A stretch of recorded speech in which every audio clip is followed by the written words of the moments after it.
Assalamualaikum warahmatullah. Kali ini saya bacakan lagi tulisan yang saya post. Jadi kira-kira ritmenya begini. Saya tulis pagi, kemudian diedit siang, dibuat juga gambar, poster dan lainnya. Dan saya buat videonya malam seperti ini. Kira-kira begitu. Jadi selama Ramadan kalau bisa konsisten satu hal yang kita post di medsos, mudah-mudahan bermanfaat. Tidak ada rasanya tujuan yang aneh-aneh. Seperti hari ini saya berikan judul Tadarus Value Surau Hidup Ayat Mati. Lihat posternya itu sudah kelihatan apa kira-kira isi tulisannya. Tapi kalau mau baca, ini sekitar 2 halaman lebih. Sekali lagi, mata saya tidak akan mungkin presisi ke shoot kamera, karena saya baca teks asli dari naskahnya yang saya tulis sendiri tentunya. Jadi judul kita Tadarus Value Surau Hidup Ayat Mati, tanda tanya. Ramadan datang, surau terang, suara bersahutan, orang ramai. Ya seperti sekarang. Ini tanggal 20 ya, hari Jumat. Sudah hari kedua atau ketiga bagi kita umat Islam di Indonesia yang sedang menjalankan Ramadan 2026. Saya lanjutkan isi tulisannya, tapi izinkan satu pertanyaan yang jujur, surau hidup atau hanya suaranya yang hidup? Jadi surau di sini tentu musala masuk, masjid masuk, ya tempat ibadah kita lah. Tapi titik berat tulisan kita ya tentu di Erron kita. Erron itu keliling, di sekeliling saya yang tinggal dan hidup di Minangkabau, itu biasanya surau. Sama saja, kalau tendensi tulisan ini surau, musola, masjid sama aja. Lalu saya penulis, ada beberapa penyebutan tadarus, tadarui, terus bahasa Minang, ini yang banyak dipakai juga tadarui.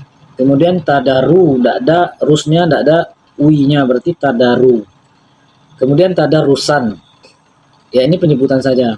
Kalau di kampung saya ini penyebutan yang ketiga, bukan tadarus, bukan tadarui, bukan tadarusan, tapi tadaru. Mananya sama saja. Kemudian kita lanjut dengan langsung saya buat dalil. Allah berfirman, ini surah Al-Baqarah ayat 185, Syahrul Ramadan alladzi unzila fihil Qur'an, dan seterusnya. Dan juga Allah memerintahkan dalam surat Al-Muzammil ayat 4, warattilil Qur'ana tartila. Ini saya buat hanya Latinnya saja dan terjemahan, tidak buat Arabnya, karena nanti kan mau kita share nih di beberapa platform. Kadang ayat Quran ini kalau tidak pas kita mengambil kopiannya, dia akan bertukar-tukar, makanya ya Latinnya aja. Kemudian langsung kita tuliskan juga, Rasulullah SAW setiap malam bulan Ramadan bertadarus bersama Jibril. Hadis riwayat Bukhari nomor 6 atau di Muslim nomor 2308 bisa dicek. Nah, inilah akar tadarus. Dalil tadi ini maksudnya Al-Quran tadi 2 buah bersama hadis. Tadarus itu ibadah, bukan rutinitas. Ia bukan sekadar pengisi waktu setelah tarawih, bukan supaya surau terlihat aktif. Ini udah mulai kita ke kritik. Bukan supaya laporan kegiatan lengkap, kegiatannya ada, bukan itu juga sebenarnya, tapi memang ibadah. Orang Minang berkata, ini ada gium yang sangat dasar sekali, adat pesandi sarak pesandi kitabullah. Kalau kitabullah dibaca tanpa adab, apalagi yang tersisa dari falsafah itu. Yang saya maksudkan adab di sini, adab kitabullah itu adab membaca ya, adab membaca. Kemudian di paragraf selanjutnya, tadarus juga latihan bacaan, training untuk bacaan Al-Quran.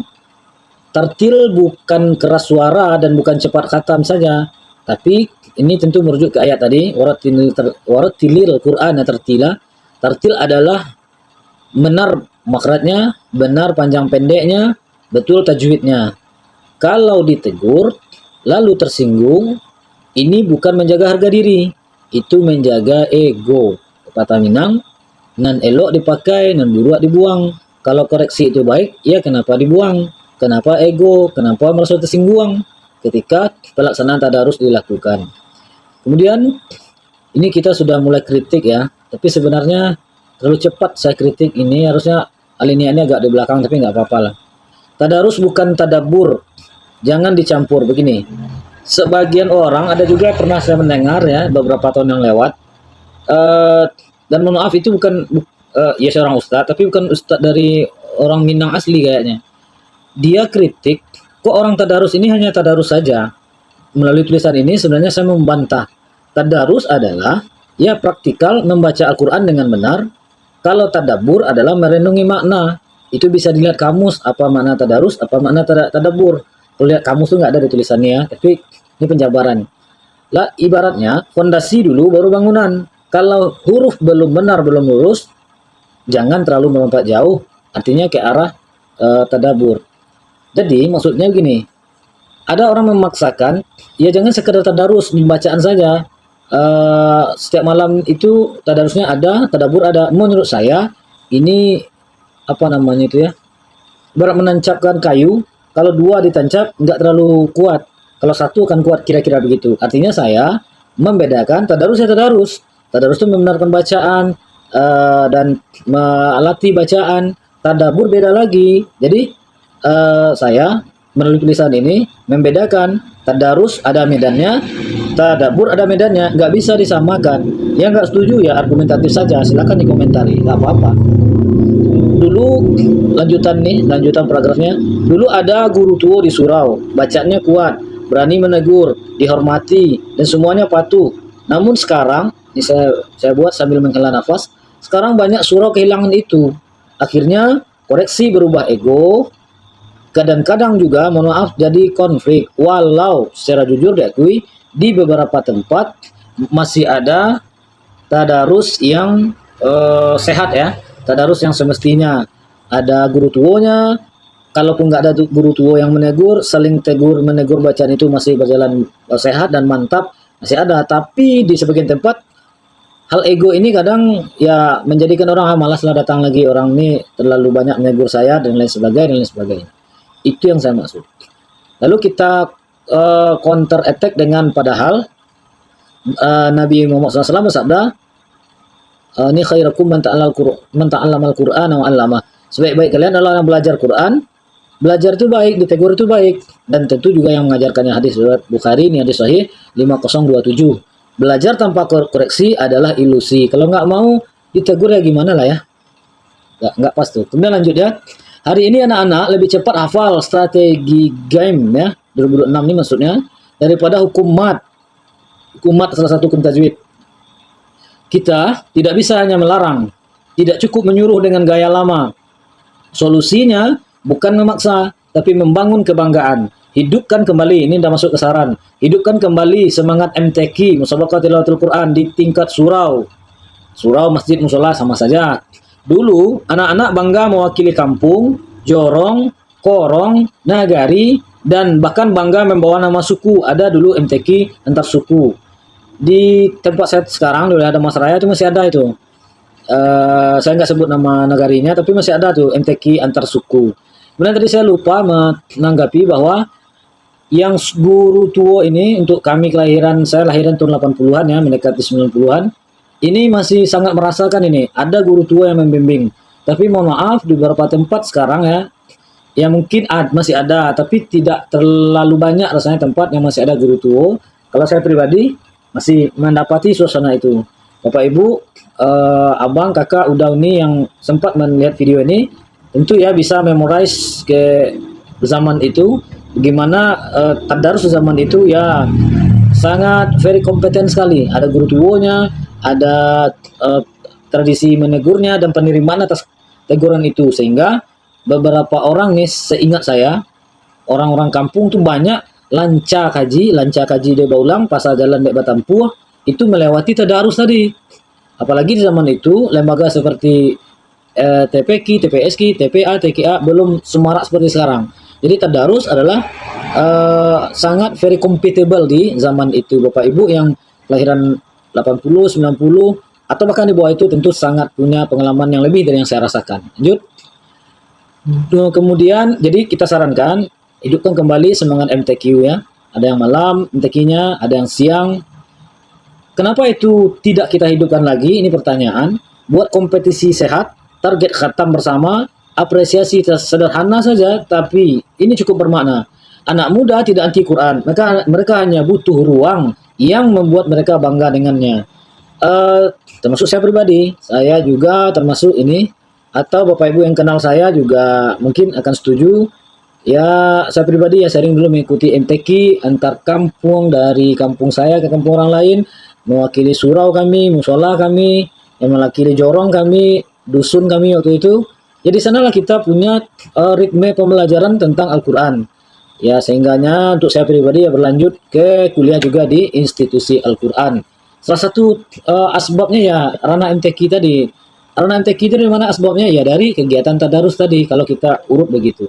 Selanjutnya ini untuk pengurus masjid dan orang tua. Satu paragraf kita satukan. Pengurus masjid dan orang tua harus sejalan. Sediakan mashaf yang baik, misalkan atur jadwal yang rapi, tidak usah terlalu larut. Cukup sampai jam 11, cukuplah 11 lebih sedikit. Ini di tulisan saya buat jam 12 ya, itu maksimal sekali lah. Kualitas lebih penting daripada lamanya duduk. Kalau zaman dulu ya orang sampai jam 2, jam 3 tadarus. Kalau zaman sekarang seperti nggak mungkin ya, juga banyak asbab lah tentang itu. Tapi intinya sangat ini masukan boleh, kritikan boleh ke pengurus masjid dan musola, termasuk orang tua. Sediakan mashaf yang baik, sediakan waktu. Bahkan begini, beberapa tahun yang lewat, ya saya lama di Padang waktu kuliah, ada beberapa masjid musola yang anggarannya disediakan untuk kegiatan tadarus ini. Ya anak-anak ini dikasih apa namanya semacam snack atau minuman atau lain sebagainya, dan pemandunya disediakan amplopnya, nggak apa-apa. Ini kan untuk kegiatan. Jadi mudah-mudahan kalau ada pengurus masjid yang menonton ini, sediakan aja Pak Ibu. Nanti tinggal dilaporkan aja ke jamaah untuk kegiatan tadarus. Tunjuk satu orang yang zaman dulu itu di posisi guru tua lah. Kalau zaman sekarang ya nggak mesti guru tua, entah mahasiswa, entah siapa lah, atau Bapak Ibu yang baca Qurannya sudah mumpuni. Tanam beliau atau imam yang membawakan sholat tarawih tadi, misalkan imam tetap itu, tanam beliau untuk memandu tadarus. Sediakan amplop beliau, entah per malam, entah sekali sebulan, atau 3 orang, 10 malam si A, 10 malam si B, 10 malam si C. Nggak usah ragu untuk mengalokasikan dana infak ke sini. Ini pembangunan SDM, pembangunan untuk gedung atau bangunan masjid musola surau, nggak salah. Tapi meniadakan untuk pembangunan SDM juga nggak benar. Salah satu pembangunan SDM-nya dalam praktek nyatanya ya tadarus ini, menurut saya. Kalau nggak setuju ya argumentatif aja kita ya. Selanjutnya orang tua jangan hanya menyuruh, ini jelas. Duduklah bersama anak-anak, Bapak Ibu duduk, baca bersama mereka kalau bisa. Kalau nggak bisa ya mungkin Bapak duduk di luar, anak-anak tadarus di dalam, ibu-ibu di luar mungkin menunggu atau sekadar menyimak, itu good, mantap. Kalau nggak bisa seminim-minim mungkin ya di luar mungkin tunggu sambil merokok-rokok Bapak misalkan, nggak apa-apa. Yang penting kita bukan bicara masalah rokok ya. Yang penting ada niat untuk menghidupkan tadarus untuk anak-anak kita maksudnya. Sangat kontradiksi sekali kalau ayah menyuruh anak untuk baca Quran, pegang mashaf, tapi ayah malah sibuk pegang HP di rumah. Anak tak yakinlah anak kan enggak akan lama di mashaf Quran maksudnya. Kemudian ini bagian selanjutnya, kalau bisa ini kita potong nanti. Ini hanya himbauan ya, bukan penekanan. Kalau ke pengurus dan orang tua tadi, jujur saja itu memang penekanan. Boleh terima, boleh tidak. Tapi yang selanjutnya ini adalah semacam himbauan. Di paragraf udah menyudut terakhir ini. Dan jangan lupa peran orang rantau. Orang Minang kuat karena orang rantau juga. Walaupun sekarang zaman sudah berbeda, musim sudah berganti, tapi fungsional orang rantau baik secara langsung atau tidak langsung, menurut saya masih bisa diandalkan. Kalau di kampung ada tadarus, orang rantau jangan hanya melihat saja atau menunggu laporan. Bakirimlah, ini kata kuncinya, bakirimlah. Bantu beli mushaf baru, mushaf itu Al-Quran Bapak Ibu ya. Bantu perbaiki sound system, ayat mic-nya segala macamnya. Bantu hadiah kecil-kecilan untuk anak-anak yang rajin. Bakirim pitih, bakirim hadiah. Kalau zaman dulu mungkin bakirim saruang, kalau zaman sekarang tak apalah, tinggal cocokkan. Bantu kegiatan MTQ antar surau. Kalau di kampung saya, ini kalau bicara kampung ini, walaupun saya orang Damasraya sekarang, tentu kampung asal saya di daerah Padang Panjang, daerah Batipur, daerah Tanjung Barulah. Oke, maksudnya begini, MTQ antar surau untuk di kampung saya tadi itu kami dulu ya, sampai sekarang masih rasanya sangat mengandalkan itu sumbangsi atau pakiriman dari rantau. Jangan sampai kampung hanya mengandalkan kas kecil surau saja. Pepatah Minang mengatakan, sekali ayah gadang, sekali tapian berubah. Zaman berubah, kebutuhan pun bertambah, dukungan pun harus ikut bertambah. Kalau rantau hidup, kampung jangan dibiarkan redup. Maksudnya begini sebenarnya, kalau dipanjangkan dalam tulisannya bisa, tapi tulisan kan kita buat supaya cepat, tepat, berdemat ya. Kalau rantau hidup ini maksudnya, ya tentu orang rantau yang mungkin berkirim lah. Kalau nggak mungkin berkirim ya gimana? Kalau Bapak Ibu di rantau ya hanya bisa dapat makan, hanya bisa untuk keluarga, alhamdulillah. Kalau sampai berhutang kita doakan mudah-mudahan capek tapi hutang. Bisa juga pulang kampung sekali setahun misalkan. Tapi kalau sudah, maknanya kalau rantau hidup artinya ada yang bisa dikirimkan tanpa memaksakan, ya jangan jangan berat juga mengirim ke kampung, pakai transfer, pakai apalah, zaman sekarang kan banyak medianya. Ramadan, ini kata kunci. Ramadan adalah momentum menyambung kampung dan rantau. Bukan hanya lewat kiriman uang, tapi lewat niat menjaga Al-Quran tetap hidup di surau. Kalau bicara niat, tentu innamal a'malu bin niat wa innamal likulli imri'in ma nawa. Orang kampung dapat belajar, dapat melakukan aktivitas tadarus. Orang rantau juga dapat pahala. Mudah-mudahan niatnya dalam menghidupkan Al-Quran ini dibalas oleh Allah Subhanahu wa Ta'ala. Penutup, tadarus adalah value, maka judul kita value. Value itu nilai tambah. Ia ibadah, ia latihan, ia kebersamaan, ia identitas surau. Memang bukan kewajiban, saya ulang. Tadarus adalah value. Tadarus adalah ibadah, yes. Tadarus adalah latihan, training. Tadarus adalah kebersamaan. Tadarus adalah identitas surau, masjid atau musola. Pengurus harus ya berusaha masuklah atau memikirkanlah tentang tadarus. Ini salah satu tujuan tulisan ini saya buat. Orang tua kalau bisa harus hadir. Anak muda harus diberi ruang untuk tadarus. Orang rantau harus ikut menopang, menolong. Kalau tidak, kita akan punya surau yang ramai tapi tanpa ruh. Ya gimana ya, kalau zaman sekarang anak-anak dulu kan nggak ada orang pakai motor, pakai Honda yang knalpot besar-besar kayak itu, ya sibuk main HP, segala yang kita lihat sekarang belum ada. Tantangan memang meningkat, tetapi kita tentu nggak boleh kalah begitu saja dengan tantangan yang ada. Ya mestinya ya bukan menekan ya, tapi saya pribadi nih sangat-sangat berharap tuh Bapak Ibu yang jadi pengurus surau masjid mushola dimanapun berada, terutama orang Minang ya tentunya, kalau bisa pikirkanlah tentang tadarus ini karena value-nya sungguh sangat banyak sekali. Dan kita harus berani bertanya, ya ini namanya tulisan tentu ada closing statement-nya, surau hidup atau ayat yang sedang kita biarkan mati. Ramadan hanya sebulan, Al-Quran sepanjang umur. Jangan sampai surau terang tapi hati gelap tanpa ayat. Makanya judul yang kita pilih, tadarus value, surau hidup, ayat mati, pakai tanda tanya.